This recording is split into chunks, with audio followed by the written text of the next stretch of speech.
Hey everyone, welcome back to the channel. This is just a bit of an update video. Sorry for the lack of content lately. I haven't really gotten up to a lot with the cars, and I unfortunately missed out on the last round of drag racing. Not a bad thing. I was at my brother's wedding, still got to wear a suit. I reckon I look pretty sick, so there was that. Just going to be putting around in the shed, just going to do a rough check on the wheel alignment on the 929. And I'm going to mess around a little bit with the SS Ute this weekend. I'll go through a bit of the update with the air cleaner assembly and what I've done with the bonnet on the 929 as well, because I've made a bit of a change there. And that should be it. So it should be a nice short video this time. Anyway, let's get to it.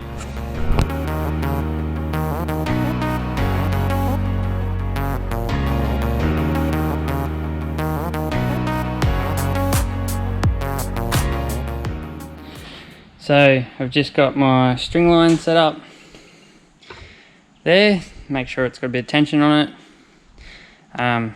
Because it U's around the car, I pivot off the front ones. You could do it the other way and pivot off the back, doesn't matter.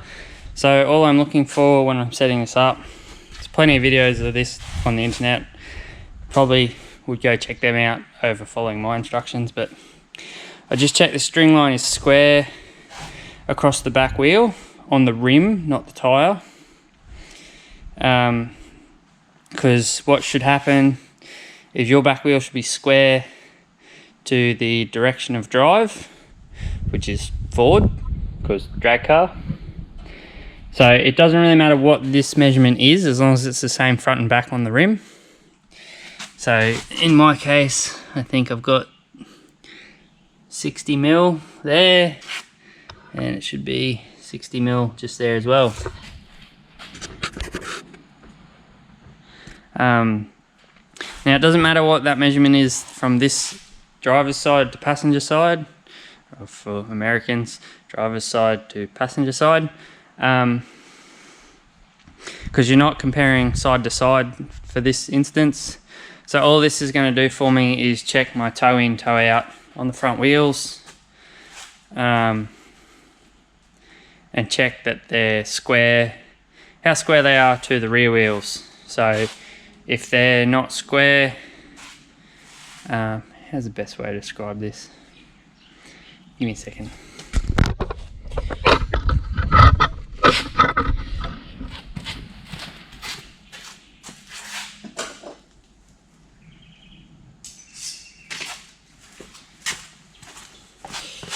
So that's your front wheels.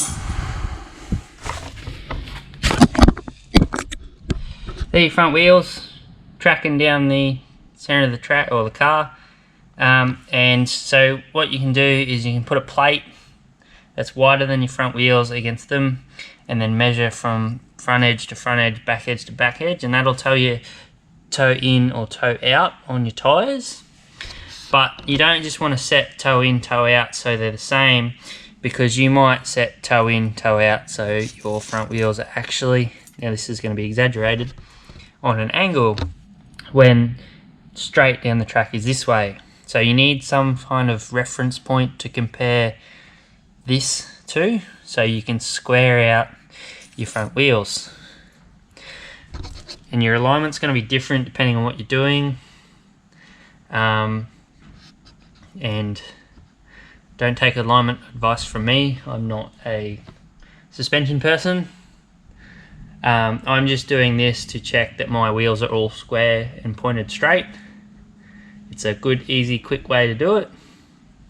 So all I'm doing is just going to make sure that my wheels are straight, and then I'll do a toe in, toe out comparison, and that should help me just check my alignment.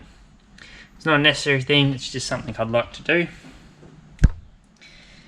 Because if your wheels aren't square, say if your wheels are like this, going down the track, compared to your back ones, obviously the angle's a bit exaggerated there, it's going to steer the car, and you're going to have to fight that the whole way down the track, or the car's going to look like it's crabbing, and it's basically robbing you of time. So in my case, I'm a 1090 car, 11.0 car, It's probably not robbing a heap of time, but I'm trying to get every single thousandths of a second I can out of this package, so it pays just to check your wheel alignment. And it also helps just to check it every now and then, just to help maintain your front wheels. Okay, I'll get into that and come back later.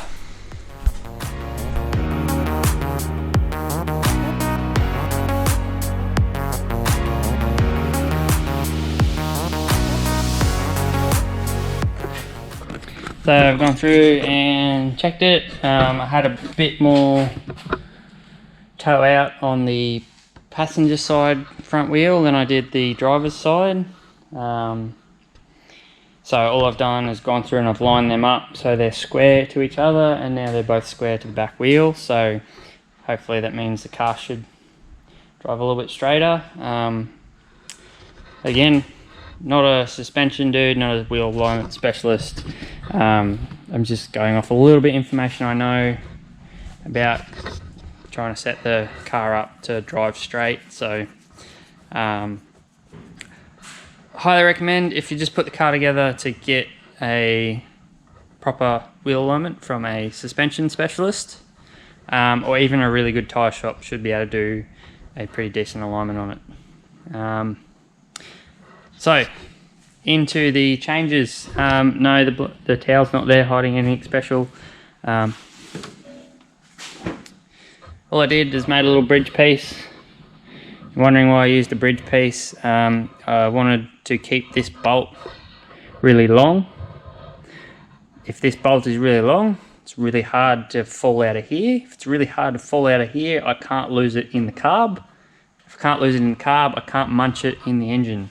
So that's just my thinking. I did have a friend, unfortunately, he had a thread adapter in here. It fell out while he was driving into the carb, launched a valve and a head and a piston, so ended up with a new motor, which is kind of exciting. So that should just help smoothly direct some airflow into the carb around this area. And then I've also, you've probably seen this before. I used to run this when I ran the air filter, but I don't run the air filter anymore. This is just to help any air that comes through this cowl scoop to direct it to that carb plate. You can see it's a little bit broken here. That's because the filter used to catch on it. So what I did is I cut this hole just a little bit larger than what it was. And the base, I don't think actually protrudes through this at all. So this is just going to help direct some cold air into that carb, help deflect some of the engine bay heat away from it. So just trying to help air into the carburetor. That is the idea of that. It's the only exciting thing that I've done. And that's about it for now. Oh, I'm running dual catch cans. Just trying to eliminate oil as much as possible. I do maybe have an idea what the problem is. I might just be feeding too much oil into the head. Maybe. I did read that could be a bit of an issue with these 302 Windsors if you put a high volume oil pump on